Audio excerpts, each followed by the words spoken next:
જય શ્રી કૃષ્ણ, હર હર મહાદેવ. જો અહીંયા માટે થઈને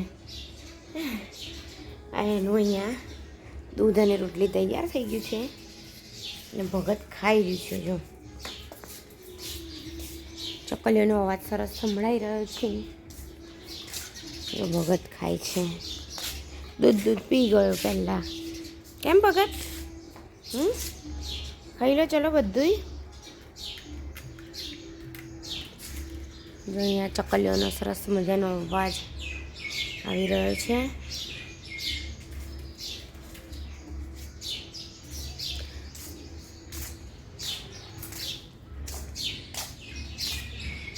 અહીંયા ફૂલ પણ સરસ ઉગી ગયા છે, ખીલી ગયા છે. જો વાવ,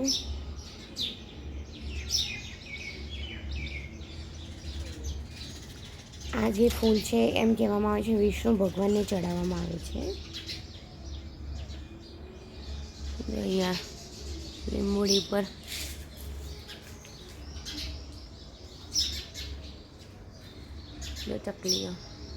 ચકલીઓ ઘણી બધી છે પણ આ તમને દેખાશે નહીં.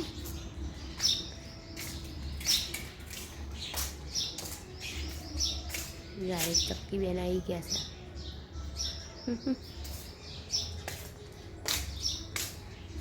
જો ભગતભાઈનું પૂરું થઈ ગયું.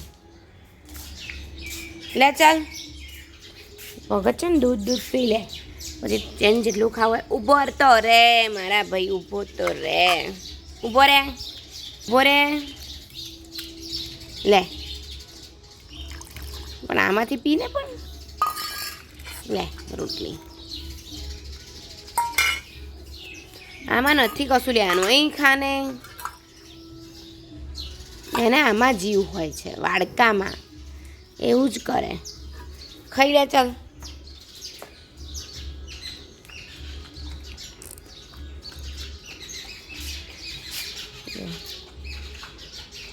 ત્યાં બેસી ગઈ છે ચક્કી બેન.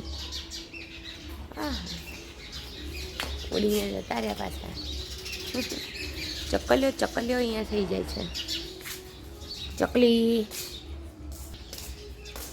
પોપટ બધા જ આવે છે.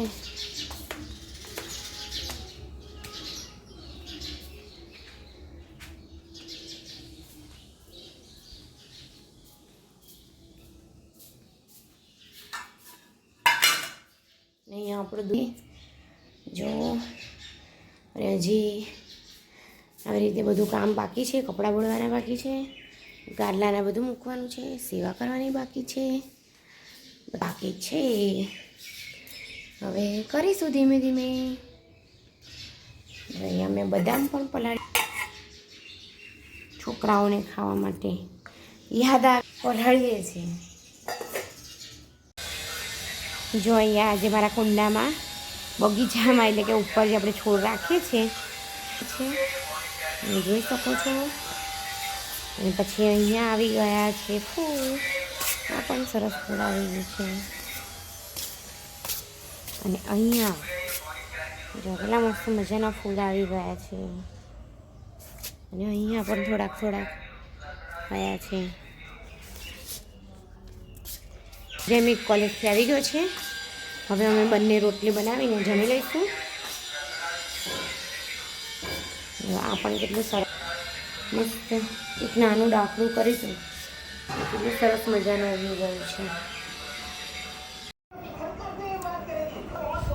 અત્યારના વાગી ગયા છે 2 અને અમે આ ફર્નિચરને આ બધું અહીંયા સરસ મજાનું લૂછીને મસ્ત બધું કરી દીધું છે. સરસ આ બધું જ અંદરનું ફર્નિચર પણ લૂછી કાઢ્યું છે.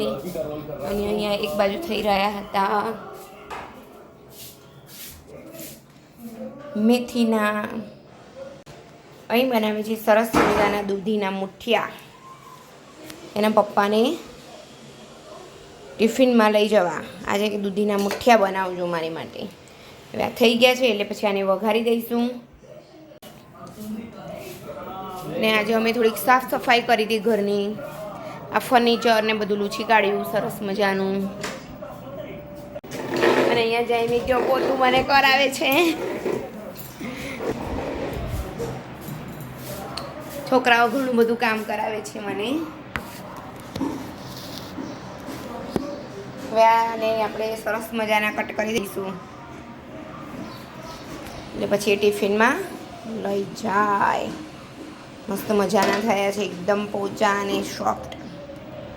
જો એકદમ જાળીદાર. તો આપણા દૂધીના મુઠિયા સરસ મજાના થઈ ગયા છે. હવે એને ટિફિનમાં ભરવાનું છે. અહીંયા બધું સરસ થઈ ગયું છે, પોતું થઈ ગયું છે. હવે જયમીભાઈ છેલ્લે પોતું ફેરવી રહ્યા છે.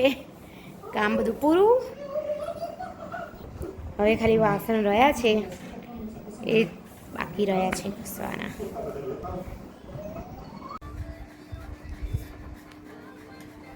આપણે આવી ગયા છે ગનાભાઈના ઘર. આખો દાડો કશું નેટ જ નહીં વપરાતું. ગનાભાઈ આખો દિવસ સીવ કરે છે એટલે ફોન કોણ જોવે?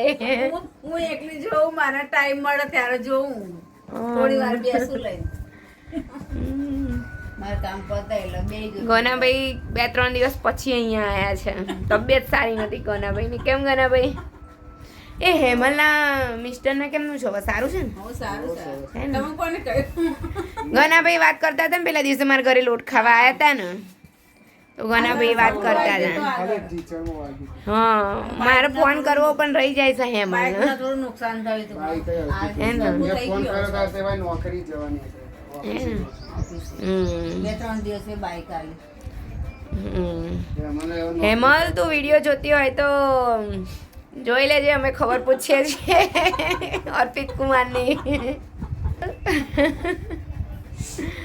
હેમલને ફોન કરો એ કીધું તું ગનાભાઈને કે હું ફોન કરીશ એમ, પણ પછી રહી ગયું. લા આ મને કહું છું તો ખરી, પગ ને એવું બહુ દુખાય છે એટલે એમાં રહી ગયું એમ.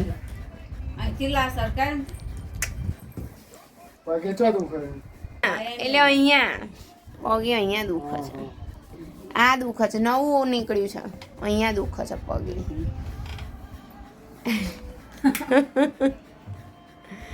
સારું ચલો અમે હવે જઈએ. 5 વાગ્યા.